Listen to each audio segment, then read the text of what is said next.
ഈശ്വംശയ്യായിക്ക് സ്തുതിയായിരിക്കട്ടെ.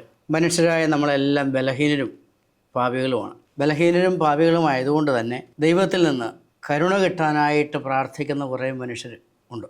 പക്ഷേ കൃപാജീവിതം അവിടെ നിലനിൽക്കുകയും ചെയ്യുന്നുണ്ട്. അതേസമയത്ത് നമ്മൾ എളിമയോടെ പ്രാർത്ഥിച്ചുവെങ്കിൽ മാത്രമേ നമുക്ക് സ്വീകാര്യത ഉണ്ടാകൂ എന്നുള്ളത് ഒരു ബൈബിൾ പരമാർത്ഥമാണ്. മാതാവിൻ്റെ സ്തോത്രഗീതത്തിൽ നമ്മളിത് സൂക്ഷ്മമായിട്ട് കണ്ടെത്തുന്നുണ്ട്. എളിമയുള്ളവരെ ദൈവം ഉയർത്തുന്നു, കടാക്ഷിക്കുന്നു, അനുഗ്രഹിക്കുന്നു എന്നൊക്കെ നമ്മൾ പറയുന്നുണ്ട്. നമുക്ക് ആ ഒരു മേഖലയിലൂടെ ഈ ഒരു ചർച്ച നയിക്കാവുന്ന നമുക്ക് ഒരുമിച്ച് ചിന്തിച്ചാലോ. കെ എസ് മാത്യു സാറിന് പ്രേക്ഷകരുടെ പേരിൽ ഹൃദ്യമായ സ്വാഗതം ആശംസിക്കുകയാണ്. എളിമയുള്ള മനുഷ്യരെ കർത്താവ് ഉയർത്തുമെന്നുള്ളത്, അങ്ങനെ ഒരു താഴ്മയിൽ നിന്നും ഉയർത്തപ്പെട്ടവരാണ്, ഒരു ബലഹീന പ്രകൃതിയിൽ നിന്നും കൃപയുള്ള പ്രകൃതിയിലേക്ക് ഉയർത്തപ്പെട്ടവരാണ് നമുക്ക് ആ ഒരു തലത്തിലേക്ക് നമുക്കൊന്ന് പ്രവേശിച്ചാലോ. വളരെ നല്ല കാര്യമാണ്. പക്ഷേ നമ്മളൊന്ന് മനസ്സിലാക്കേണ്ടത്, നമ്മൾ ഉയർത്തപ്പെട്ട് കഴിഞ്ഞു എന്നതാണ് യാഥാർത്ഥ്യം. ആ യാഥാർത്ഥ്യത്തെ അംഗീകരിക്കാതെ ഇനിയും എന്നെ ഉയർത്തണേ ഉയർത്തണേ എന്ന് പ്രാർത്ഥിച്ചാൽ ആ പ്രാർത്ഥനയ്ക്ക് എന്ത് പ്രസക്തിയാണെന്നുള്ളതാണ് എൻ്റെ സംശയം. മാമോദീസയിലൂടെയും ശൈലലേപനത്തിലൂടെയും നമ്മൾ ദൈവമക്കളായി, ശരിയാ, ദൈവമക്കളായെന്ന് പറയുമ്പോഴും അതൊരു ഉൾബോധ്യത്തിൽ നമുക്ക് ഇനിയും വെളിപ്പെട്ട് കിട്ടേണ്ടതായിട്ടുണ്ട്. ദൈവം വെളിപ്പെടുത്തതെല്ലാം പൂർണ്ണമായി, പക്ഷേ എൻ്റെ പരിമിതിയിൽ നിന്നുകൊണ്ട് വെളിപ്പെടലിലേക്ക് യാഥാർത്ഥ്യമാകുന്നൊരു സമയമുണ്ട്. അതൊരു പക്ഷേ പല പരീക്ഷണങ്ങളിലൂടെയും തകർച്ചകളിലൂടെയും ഒക്കെ കടന്നു പോകുമ്പോഴത്തേക്കാണ് എനിക്ക് ശരിക്കും വെളിപ്പെട്ട് കിട്ടുന്നത്. എല്ലാവർക്കും വെളിപ്പെട്ട് കിട്ടണമെന്ന് നിർബന്ധമില്ല. വെളിപ്പെട്ട് കിട്ടുന്നവർക്ക് വലിയ ആശ്വാസവും സന്തോഷവും ഉണ്ടാവും. കർത്താവ് വിശ്വസിയാലൂടെ വെളിപ്പെടാത്തതായ ഒന്നുമില്ല. എല്ലാം അവിടുന്ന് വെളിപ്പെടുത്തി കഴിഞ്ഞു. പരിശുദ്ധാത്മാവിലൂടെ അതെല്ലാം പൂർത്തീകരിക്കപ്പെട്ട് കഴിഞ്ഞു. എന്നാൽ നമ്മൾ പലപ്പോഴും അത് സ്വീകരിക്കുന്നില്ല എന്നുള്ളതാണ് യാഥാർത്ഥ്യം. അല്ലെങ്കിൽ ആ രീതിയിൽ നമ്മൾക്ക് പ്രബോധനം ലഭിച്ചിട്ടില്ല എന്നുള്ളതായിരിക്കും ഒരു യാഥാർത്ഥ്യം.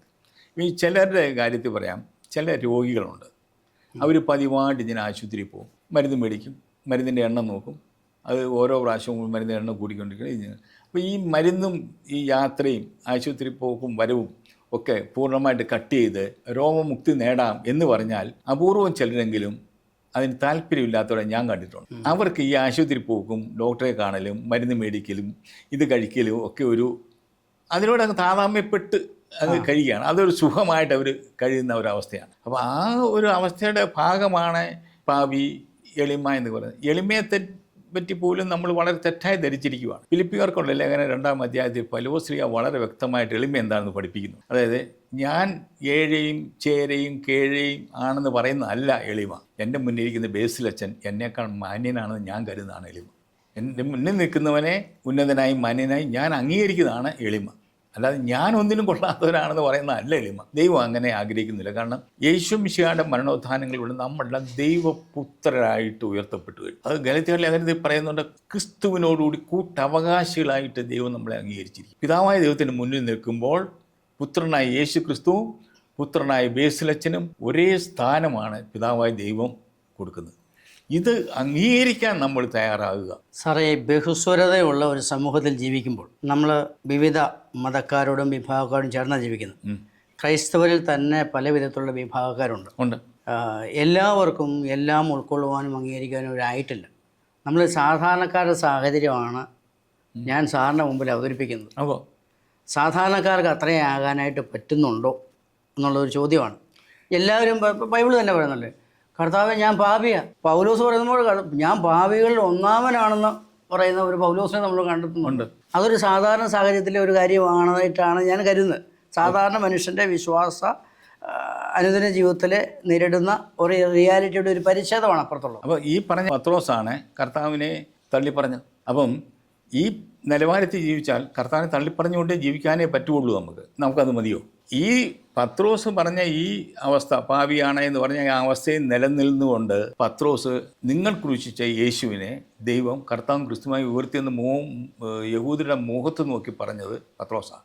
അത് പെന്തക്കോസ്താക്ക് ശേഷമാണ് പറഞ്ഞത്. നമ്മൾ ആ പത്രോസിൻ്റെ അനുഗാമിയാണെന്ന് പറയുകയും ഈ പത്രോസിൻ്റെ പാപിയാന്നുള്ള അവസ്ഥയിൽ നിൽക്കുവാനും ആഗ്രഹിക്കുന്നുവെങ്കിൽ അതൊരു വിരോധാഭാസമാണ്. ആ അവസ്ഥയിലാണെങ്കിൽ ഈശോ തള്ളിപ്പറഞ്ഞുകൊണ്ട് ഞാൻ അവനെ അറിയത്തില്ല എന്ന് പറഞ്ഞുകൊണ്ട് ജീവിച്ചു. അതാണ് നമ്മുടെ ചോയ്സ്. ഇനി പത്രോസ് എന്തുകൊണ്ടാണ് യഹൂദനായിരിക്കുന്നത് അങ്ങനെ പറഞ്ഞതെന്ന് ചോദിച്ചാൽ അതിന് അവരുടെ ഒരു പഠനം നമ്മൾ മനസ്സിലാക്കണം. യഹൂദരുടെ ഇടയിൽ 2 ഗണം ആൾക്കാർ. ഒന്ന് ഫരീസേയരും നിയമജ്ഞരും പുരോഹിതരും. അവരെല്ലാം ദൈവത്താൽ അനുഗ്രഹിക്കപ്പെട്ടവർ. മറ്റവരെല്ലാം പാപികൾ. അത് ഒരു വർഗീയമായ സംബോധനയാണ്. അതായത് താഴ്ന്ന ജോലിക്കാർ, മക്കളില്ലാത്തവർ, സമ്പത്തില്ലാത്തവർ, രോഗികൾ, ഇവരെല്ലാം പാപികൾ. കാരണം ഇവർക്ക് എല്ലാം ഈ അവസ്ഥ വന്നിരിക്കുന്നത് അവരെ ദൈവം അനുഗ്രഹിക്കാത്തതുകൊണ്ടാണ്. ദൈവം എന്തുകൊണ്ട് അവരെ അനുഗ്രഹിക്കുന്നില്ല എന്ന് ചോദിച്ചാൽ അവർ നിയമങ്ങളൊന്നും പാലിച്ച് ജീവിക്കാത്തത് കൊണ്ടായിരിക്കാം എന്നുള്ള നിഗമനത്തിൽ ഇവരെല്ലാം അടച്ചു വിളിക്കുന്ന ഒരു പേരാണ് പാപി. ഇനി അവർക്ക് മറ്റൊരു പഠനവും കൂടെ ഉണ്ട്. ദൈവം പ്രത്യക്ഷപ്പെട്ടാൽ ഈ ഉന്നതർക്ക് മാത്രമേ ഉള്ളൂ, അതെ നിയമജ്ഞർക്കും ഫരിസേയർക്കും പുരോഹിതർക്ക് പ്രത്യക്ഷപ്പെട്ടുള്ളൂ. കാരണം അവരെല്ലാം അനുഗ്രഹിക്കപ്പെട്ടവരാണ്. ഈ താഴ്ന്ന വർഗത്തിനടുത്തേക്ക് ദൈവം വരത്തില്ല. അപ്പം പത്രോസിന് 2 വള്ളം നിറയെ മീൻ കിട്ടിയപ്പോൾ പത്രോസിനൊരു കാര്യം പറഞ്ഞു, എൻ്റെ മുന്നേ നിൽക്കുന്നവൻ ദൈവം തന്നെയാണ്. ഇനി രണ്ടാമത് വേറൊരു പഠനമുണ്ട്. പുറപ്പാട് 33:20 ദൈവത്തെ മുഖാമുഖം കാണുന്നവൻ മരിക്കും. അപ്പോൾ ഈ യേശു പത്രോസിൻ്റെ അടുത്തേക്ക് വരിക. അവൻ പത്രോസിനെ ഭയപ്പെടുത്തി. കാരണം ഇത് സാക്ഷാത് ദൈവമാണ്. ഇവൻ എൻ്റെ അടുത്ത് പറഞ്ഞാൽ ഞാൻ മരിച്ചു വീഴും ഇപ്പം. അപ്പോൾ ഈ മരണം ഒഴിവാക്കാൻ വേണ്ടി പറയാണ്, കർത്താവേ ഞാൻ പാവിയ, അതായത് നീ വരേണ്ട ആളല്ല, നിനക്ക് ആൾ തെറ്റിപ്പറ്റി പോയി. നീ പോകേണ്ടത് ഫരിസ്യൻ്റെ നിയമൻ്റെ അടുത്തേക്കാ, എൻ്റെ വർഗത്തിൽപ്പെട്ടവരുടെ അടുത്തേക്ക് നീ വരാൻ പാടില്ല. അതുകൊണ്ട് നീ എന്നിൽ നിന്ന് അകന്നു പോകും. കാരണം എന്നെ കൊല്ലാനാണ് നീ വരുന്നത്. ഇതാണ് പത്രോസ് പറയുന്നതിൻ്റെ സാങ്കത്യം. ഒരു സാധാരണ സാഹചര്യത്തിൽ ഞാൻ ചോദിക്കുകയാണ്, പത്രോസിന് ഒരു പ്രിലിമിനറി ലെവലിലുള്ള വിശ്വാസമുണ്ട് എന്ന് പറഞ്ഞാൽ ബോൺ ആൻഡ് ബോട്ട് ഓഫ് സിറ്റുവേഷനിൽ നിന്ന് ക്രിസ്തുവിനെ കണ്ടെത്തിയതിന് ശേഷം ഉള്ള ഒരു അതായത് ഉത്ഥാനം സംഭവിച്ചതിന് ശേഷം പാസ്കൽ മിസ്റ്ററി സംഭവിച്ചതിന് ശേഷമുള്ള ഒരു പത്രോസുണ്ട്. ആ 2 പത്രോസും ഇല്ലാണ്ട് നമ്മൾ സാധാരണക്കാരായ മനുഷ്യരുടെ ആദ്യത്തെ പത്രോസിലും അവർ വളരാതിരിക്കുമ്പോൾ പത്രോസ് എത്തിയ 2ാമത്തെ പദവിയിലും അവർക്ക് എത്താനായിട്ട് പറ്റാത്ത അതുകൊണ്ടാണെന്ന് ഞാൻ ചോദിക്കുന്നത്. നമ്മൾ മാമോദിസയും സ്ഥൈര്യലേപനവും സ്വീകരിച്ചതിന് ശേഷം നമ്മൾ അതാണെന്ന് പറയാനായിട്ട് നമുക്ക് അവകാശമില്ല. അത് ഞാൻ അംഗീകരിച്ചു. ഈ ഉന്നത പദവിയിലേക്ക് ഉയർത്തപ്പെട്ടു, അതിൻ്റെ മുദ്ര, മായാത്ത മുദ്ര എന്നിൽ പതിച്ചിരിക്കുന്നു എന്ന് നമ്മൾ മുഷ്ടി ചുരുട്ടി ആകാശത്തിടിച്ചുകൊണ്ട് പറയുന്നവരാ. അതാണേ എങ്കിൽ അതിൻ്റെ അർത്ഥം എന്താണെന്നും കൂടെ മനസ്സിലാക്കണം. അല്ലാതെ ഞാനിപ്പോൾ അതെല്ലാം സ്വീകരിച്ചു പക്ഷേ ഞാൻ ഇതാണെന്ന് പറയുന്നതിനകത്ത് എന്താ അർത്ഥം? ഒരു ഓഫീസിലെ ക്ലർക്ക് മാനേജറായി കഴിയുമ്പോൾ വീണ്ടും ക്ലർക്കാന്ന് പറയുന്ന പോലെയാണോ? അതിനേക്കാളും മോശമായത്. കാരണം പുള്ളി പണ്ട് ക്ലർക്കായിരുന്നു, പക്ഷേ ഇപ്പോൾ പുള്ളിയുടെ സ്റ്റാറ്റസ് മാനേജറാണ്. പക്ഷെ അദ്ദേഹം പുള്ളി ക്ലർക്കും മാനേജറുമായിരുന്നു ഞാൻ വിളിച്ചു പറയേണ്ട കാര്യം ഇല്ല. അല്ല, അത് അച്ഛൻ ഈ പറഞ്ഞ ഉദാഹരണം എൻ്റെ ജീവിതത്തിൽ യാഥാർത്ഥ്യം നടന്നതാണ്. ഞാനൊരു നോർമൽ എയർമാൻ ആയിരുന്നു. അത് ഞാൻ ഇലക്ട്രോണിക്സ് ആൻഡ് ടെലികമ്മ്യൂണിക്കേഷൻ ഡിഗ്രി എടുത്തു. അത് ഞാൻ ഓഫീസറായി. അപ്പോൾ ഇത് എൻ്റെ ജീവിതത്തിൽ നടന്ന കാര്യമാണ്. അപ്പം അത് കഴിഞ്ഞിട്ട് എനിക്ക് പിന്നെ മറ്റേ രീതി പിന്നെ എയർമാൻ്റെ സ്റ്റാറ്റസിൽ വർക്ക് ചെയ്യാൻ പറ്റത്തില്ല. ഞാൻ ചെയ്ത വലിയ പണിഷ്മെൻറ്റാണ് എനിക്ക് കിട്ടും. അപ്പം നമ്മൾ ഈ മാമോദിസായും സ്ഥൈര്യലേപനം എന്ന് പറയുന്ന കൂദാശ ഒരു മനുഷ്യനിൽ കൊണ്ടുവരുന്ന ആന്തരികമായ രൂപാന്തരീകരണം, അത് വളരെ ഉന്നതമായ ആത്മീയ തലത്തിലുള്ള കാര്യങ്ങളാണ്. നമ്മുടെ ഓരോ വിശ്വാസിയിലും ആ ബോധ്യം നമ്മൾ ദൃഢമായി ബോധ്യപ്പെടുത്തണം. അത് ബോധ്യപ്പെടുത്തി ആ നിലവാരത്തിൽ ജീവിക്കുവാനായിട്ട് നമ്മൾ ഓരോരുത്തരെയും കൈപിടിച്ച് ഉയർത്താൻ വേണ്ടത്. അല്ലാതെ ഇത് ഇങ്ങനെ അവിടെ കിടക്കുക, എന്നിട്ട് നമ്മൾ താഴ്ന്ന ഇതാണെന്ന് പറയുന്നത് നമ്മുടെ ഈ കുദാശകളോട് നമ്മൾ ചെയ്യുന്ന വളരെ തെറ്റായ സമീപനമാണ്, അവഹേളനപരമാണ്. ശരിയത്. നമ്മൾ ഉയർത്തപ്പെട്ട സ്റ്റാറ്റസിൽ നിന്നും ജീവിത രീതി ബിലോ ലെവലിലേക്ക് ബിലോ ലെവലിലാണ്. ഇനിയിപ്പോൾ ആ ബിലോ ലെവലിൽ കിടക്കുമ്പം അതിനെ ഗ്ലോറിഫൈ ചെയ്യുന്ന കുറേ പ്രബോധനങ്ങൾ ഇന്ന് സാമൂഹ്യ മാധ്യമങ്ങളുടെയും മറ്റും വരുന്നുണ്ട്. അത് വളരെ അപകടകരമാണ്. നമ്മളായിരിക്കുന്ന ഉയർത്തപ്പെട്ട ആൾ താഴ്ന്ന നിലവാരത്തിൽ ജീവിച്ചിട്ട് അതിനെ ഗ്ലോറിഫൈ ചെയ്യുന്നു. മനുഷ്യപ്രകൃതി ഇങ്ങനെയാണ്, അങ്ങനെയാണ്, സ്വാഭാവികമാണ്, നമ്മളെല്ലാവരും ബലഹീനരാണ്. അപ്പോൾ അത് ഇതിൽ നിന്ന് ഇവോൾവ് ചെയ്യുന്ന എൻ്റെ ഒരു ചിന്ത, മനുഷ്യൻ ഇത്രയും ഉയർത്തപ്പെട്ടിട്ടും ചിലർ പാപം ചെയ്യുന്നുണ്ട്. നമ്മൾ പാപം ചെയ്യുന്നുണ്ട്. പക്ഷേ അപ്പം നമ്മളെ പാപി എന്ന് വിളിക്കാനായിട്ട് നല്ലതായിരിക്കും, ഭൂഷണമായിരിക്കും. പാപി എന്ന് ഞാൻ എന്നെ വിളിച്ചാൽ അതെൻ്റെ വ്യക്തിത്വത്തെ പറ്റിയാണ്. വളരെ സിമ്പിളായിട്ടുള്ളൊരു ഉദാഹരണം പറയും. എൻ്റെ വീണ്ടും ഓപ്പോസിറ്റ് ഒരു ചായക്കടയുണ്ട്. ഞാൻ ആ ചായക്കടയിൽ പോയിരുന്നിട്ട്, എൻ്റെ അപ്പൻ്റെ പേര് കണ്ടംപറമ്പ് ദേവസ്യാണ്. ഞാൻ അച്ചായൻ്റെ പറ്റി വളരെ മോശമായിട്ട് സംസാരിച്ചുകൊണ്ട് ആ ചായക്കടയിൽ ഇരിക്കുക. അപ്പം അവിടെ ആ ചായക്കടയിൽ ഇരിക്കുന്ന ആൾക്കാരെന്നെ അവർ കണ്ടംപറമ്പ് ദേവസ്യയുടെ മോൻ അപ്പനെ പറ്റി തെറി പറയുകയാണ്. എന്താ പറഞ്ഞത്? തെറി പറയുക. ആര് പറഞ്ഞെന്നാ പറഞ്ഞത്? ദേവസ്യയുടെ മകൻ തന്നെ പറഞ്ഞാണ്. മകൻ പറഞ്ഞ അല്ലേ?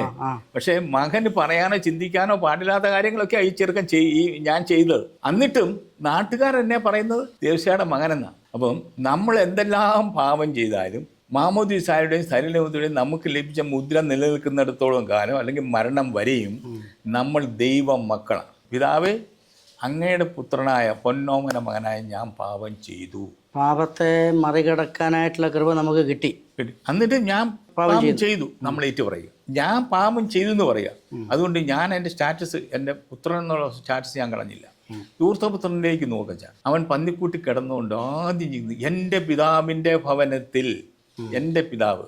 അപ്പോൾ ഇവിടെ കിടക്കുമ്പോഴും അങ്ങെവിടെ ഒരു സമ്പന്നനായ യഹൂദൻ ഉണ്ടെന്നല്ല പറഞ്ഞത്. ഞാൻ വിട്ടുപോരുന്ന നാട്ടിൽ ഒരു സമ്പന്നനായ യഹൂദനുണ്ട്, അവൻ്റെ വീട്ടിൽ ഒത്തിരി പേര് സുഖമായി ജീവിക്കുന്നതല്ല പറഞ്ഞത്. എൻ്റെ പിതാവിൻ്റെ ഭവനത്തിൽ അനേക ദാസന്മാർ സുഭിക്ഷമായി ഭക്ഷിക്കുന്നു, ഞാനോ ഇവിടെ വിശുദ്ധം മരിക്കുന്നു. അപ്പോൾ ഈ ബന്ധമാണ് വെച്ചാൽ നമ്മളെ ഉയർത്തുന്നത്. നമ്മൾ പാപം ചെയ്യാം, സാഹചര്യത്തിലൂടെ നമ്മൾ പാപം ചെയ്യാം, പക്ഷേ പാപത്തെ അതിജീവിക്കാനുള്ള കൃപ നമ്മളിലുണ്ട്. അപ്പോൾ നമ്മൾ ഉപയോഗിച്ചാൽ മതി. ആ കൃപ നമുക്കെപ്പോഴും വാണിങ്ങി തരും. കൃപ വാണിങ്ങി തരും. നീ ചെയ്യാൻ പോകുന്ന തെറ്റാണെന്ന് പറയും. നമ്മളെല്ലാം നിലനിൽക്കുന്ന കൃപ നമ്മളെ വാൺ ചെയ്തുകൊണ്ടിരിക്കും. കാരണം മൈൻഡിനെ ചിലപ്പോൾ കുറ്റപ്പെടുത്തിക്കൊണ്ടിരിക്കും. നമ്മൾ ഈ കൃപാ ജീവിതം നയിച്ചുകൊണ്ടിരിക്കുമ്പോഴല്ലോ നമ്മൾ ചുമ്മാ ചിന്തിക്കുമ്പോൾ ഒരാളെ പറ്റി മോശമായിട്ട് നമ്മൾ ചിന്തിക്കുമ്പോഴത്തേക്കും നമ്മുടെ ഉള്ളിൽ അത് വേണ്ട മാത്തുകുട്ടി എന്നുള്ളൊരു സൂചന കിട്ടും. അപ്പോൾ അതിനെ മറികടന്നിട്ട് വേണം ഞാൻ പാപം ചെയ്യാൻ. അത് ഞാൻ അംഗീകരിച്ചു. പരിശുദ്ധ കന്യാമറിയത്തിൻ്റെ ചരിത്ര ജീവിത വഴികളിലൂടെ കടന്നു പോകുമ്പോഴത്തേക്ക് ജന്മപാപമില്ലാതെ ജനിച്ചു, കർമ്മപാപമില്ലാതെ ജീവിതം തുടർന്നുകൊണ്ടേ ഇരുന്നു. പാപം ചെയ്യാനായിട്ട് പറ്റാത്തൊരു സാഹചര്യം പരിശുദ്ധ അമ്മയിൽ പരിശുദ്ധാത്മാവ് ക്രിയേറ്റ് ചെയ്തൊരു അവസ്ഥാവിശേഷമുണ്ട്. പരിശുദ്ധ അമ്മ അനുഗ്രഹിക്കപ്പെട്ടു, കരുണ കിട്ടി എന്നാണോ പറയുന്നത്? അതോ ആ പരിശുദ്ധ അമ്മയ്ക്ക് ലഭിച്ച അതേ സ്റ്റാറ്റസാണ് മാമോദിസയുടെ സ്ഥലത്തിലൂടെ നമുക്ക് ലഭിച്ചിരിക്കുന്നത്. ഇനി ആ കൃപയെ പരിശുദ്ധ അമ്മ ഉപയോഗിച്ചതിലൂടെയാണ് പരിശുദ്ധ അമ്മ തൻ്റെ വിശുദ്ധി കാത്തു പരിപാലിച്ചത്. പരിശുദ്ധ അമ്മയുടെ ജീവിത സാഹചര്യത്തിലും അതിനെതിരായ പ്രലോഭനങ്ങൾ ഉണ്ടായിട്ടുണ്ടാകാം. ആ പരിശുദ്ധ അമ്മ അതിനെ ജീവിച്ചു തൻ്റെ കൃപയിൽ നിലനിന്നു. നമ്മളും കൃപയിൽ നിന്ന് നമുക്കും അങ്ങനെ വിശുദ്ധ ജീവിതം നയിക്കാൻ പറ്റും. ഇല്ലായിരുന്നെങ്കിൽ ഈശോ ഒരിക്കലും പറയില്ല, എൻ്റെ സ്വർഗസ്ഥനായ പിതാവ് പരിപൂർണ്ണനായിരിക്കുന്നത് പോലെ നിങ്ങളും പരിപൂർണ്ണനായിരിക്കും. മനുഷ്യൻ അസാധ്യമായ ഒന്നും കർത്താവ് പറയുമോ? ഇല്ല. അങ്ങനെയാണെങ്കിൽ ഈശോ വ്യാജം പറയുന്നതിനാകും. അപ്പോൾ ഇങ്ങനെ ഈശോ പറഞ്ഞിട്ടുണ്ടെങ്കിൽ, കാരണം നമ്മൾ സൃഷ്ടിക്കപ്പെട്ടത് പിതാവായ ദൈവത്തിൻ്റെ പൂർണ്ണതയിലാണ്. അവിടെ നാഗത്തിൻ്റെ പാവം പോലും നമുക്ക് ആ കൃപ നഷ്ടപ്പെട്ട കൃപ നമുക്ക് മാമോദിസയുടെയും സെറമണിയും തിരികെ കിട്ടി. ആദത്തിനേക്കാൾ വളരെ വളരെ ഉന്നതമായ സ്ഥാനത്തിലേക്ക് നമ്മളെ ഉയർത്തി. അപ്പോൾ ആ ഉന്നത സ്ഥാനത്തേക്ക് നിൽക്കുന്ന നമുക്ക് പാപം ചെയ്യാതെ ജീവിക്കുവാൻ സാധിക്കും. ഇപ്പം മാമോദിസ സ്വീകരിച്ച നമ്മളെല്ലാവരും കൃപ നിറഞ്ഞവരായി, കൃപ ലഭിച്ചവരായി. മറ്റൊരു ചിന്തയിലേക്ക് നമുക്ക് ഊളിയിട്ട് പോകാമെന്ന് ചിന്തിക്കുന്നു. ഈ പാപത്തെയും പാപാവസ്ഥയും നീതീകരിക്കുകയും ന്യായീകരിക്കുകയും ചെയ്യുന്ന വ്യാഖ്യാനങ്ങളാണ് നമ്മൾ പലയിടത്തും കേൾക്കുന്നത്. എന്ന് പറഞ്ഞാൽ പാപം ചെയ്തേ ജീവിക്കത്തുള്ളൂ എന്ന് നമ്മുടെ തലയിൽ നമ്മുടെ ചുറ്റുവട്ടത്തെ ശബ്ദങ്ങൾ അടിച്ചേൽപ്പിക്കുന്നുണ്ട്. അത് വളരെ തെറ്റായ ഒരു ബോധ്യം. അതായത് പാപം ചെയ്യാൻ നിനക്ക് ജീവിക്കാൻ സാധിക്കത്തില്ല എന്ന് പഠിപ്പിച്ചിട്ടാണ് പറയുന്നത്, നീ പോയി കുമ്പസാരിച്ചോ എന്ന് പറയുന്നത്. അപ്പോൾ ഈ കുമ്പസാരം എന്ന കൂദാശയിലൂടെ കിട്ടുന്ന കൃപയെപ്പറ്റി പോലും നമ്മൾ പഠിക്കുന്നില്ല. പാപമോചനവും പാപം ചെയ്യാനുള്ള കൃപയുമാണ് കുമ്പസാരം. അത് യോഹന്നാൻ 20-22 ആവർത്തനമാണ് കുമ്പസാരത്തിലൂടെ നടക്കുന്നത്. ഒന്ന് ജീവൻ നൽകി നമ്മുടെ മരണത്തെ എടുത്തു കളയുന്നു, പാപത്തെ എടുത്തു കളയുന്നു, പാപം ചെയ്യാനുള്ള പരിശുദ്ധാത്മാവിൻ്റെ ശക്തി നമുക്ക് നൽകുന്നു. അപ്പോൾ ഇത് രണ്ടുമാണ് നമുക്ക് കൂദാശയിൽ നിന്ന് സ്വീകരിക്കേണ്ടത്. അപ്പം ഈ കുമ്പസാരം വാസ്തവത്തിലെ ഒരു കാഷ്വാലിറ്റി വിസിറ്റ് ആയിരിക്കണം. അതായത് നമ്മൾ സ്കൂട്ടറിൽ പോയി വീണു, നമ്മുടെ തൊലി പൊട്ടി ചോര വന്നു, ഉടനെ നമ്മൾ തുടച്ചു പറയുക ഇനി പിന്നെ പഴുക്കുകയാണെങ്കിൽ ആശുപത്രി പോകാമെന്ന് പറയും. ഉടനെ ആശുപത്രി പോകും അല്ലേ?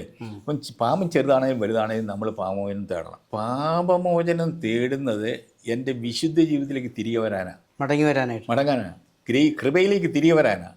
കൃപയുടെ പുനഃസ്ഥാപനമാണ് ഓരോ കുമ്പസാരത്തിലും കൂടെ നടക്കുന്നത്. അപ്പം ഈ നമ്മുടെ ജീവിത ലക്ഷ്യം ദൈവം നമുക്ക് നൽകിയ കൃപയിൽ ജീവിച്ചുകൊണ്ട് പാപം ചെയ്യാതെ ജീവിക്കുക എന്നുള്ളതാണ്. അതിന് സാധ്യതയുണ്ട്. അതിനാണ് നമ്മൾ വിളിക്കപ്പെട്ടിരിക്കുന്നത്. അതാണ് കൃപാജീവിതം എന്ന് പറയുന്നത്. പാപം ചെയ്യാതെ ജീവിക്കുക. പിന്നെ ഏതെങ്കിലും സാഹചര്യത്തിൽ പാപം ചെറുതോ വലുതോ ആയിക്കട്ടെ, നമ്മൾ ആക്സിഡന്റ് ഉണ്ടായി, എൻ്റെ കൈ എല്ലാം ഒടിഞ്ഞില്ല, തൊലി പൊട്ടിയതേ ഉള്ളൂ, ചോര വന്നേ ഉള്ളൂ, നമ്മൾ ടി എടുക്കാൻ പോകാതിരിക്കുമോ? എന്നാലും ആശുപത്രി പോകും, ഒടിഞ്ഞാലും പോകും. അപ്പം പിന്നെ പാവം വലുതാകാൻ വേണ്ടി നോക്കിയിരിക്കൊന്നും വേണ്ട. ചെറിയ പാവമാണെങ്കിലും നമ്മൾ കുംസാരിക്കണം. പക്ഷേ നമ്മൾ ഒരിക്കലും പാപം ചെയ്യാതെ ജീവിക്കാൻ വേണ്ടി വിളിക്കപ്പെട്ടാണ്. അതിനുള്ള കൃപാവരങ്ങൾ നമ്മുടെ ഉള്ളിലേക്ക് ഓൾറെഡി കർത്താവ് നിറച്ചു തന്നിരിക്കുന്നു. പാപമോചനത്തിൻ്റെ കൃപകൾ കിട്ടി, അത് രണ്ടും പാപത്തെ മറികടക്കാനായിട്ടുള്ള അതികടക്കാനുള്ള പ്രലോഭനത്തെ മറികടക്കാൻ, പാപമില്ലാതെ ജീവിക്കാനായിട്ടുള്ള കൃപയും കൂടെ കുമ്പസാരത്തിൽ രണ്ട് കാര്യങ്ങൾ നടക്കുന്നുണ്ട്. ഒന്ന് പാപത്തിന് മോചനവും കിട്ടി, ഇനിയും പാപം ചെയ്യാതിരിക്കാനായിട്ടുള്ള കൃപയും കിട്ടി. ഈ കൃപയെ ഉപയോഗിക്കുന്നില്ല എന്നുള്ളതാണ് മനുഷ്യൻ്റെ വലിയൊരു കുഴപ്പം. ഉയർത്തപ്പെട്ട ലെവലിലാണ് നിൽക്കുന്നത്, ആ ലെവലിൽ നമുക്ക് താഴാനായിട്ട് പറ്റത്തില്ല. കാരിസ്മ കാത്തലിക് ചർച്ചയ്ക്ക് ഇത് കാര്യത്തിൽ വളരെ വ്യക്തമാണ്.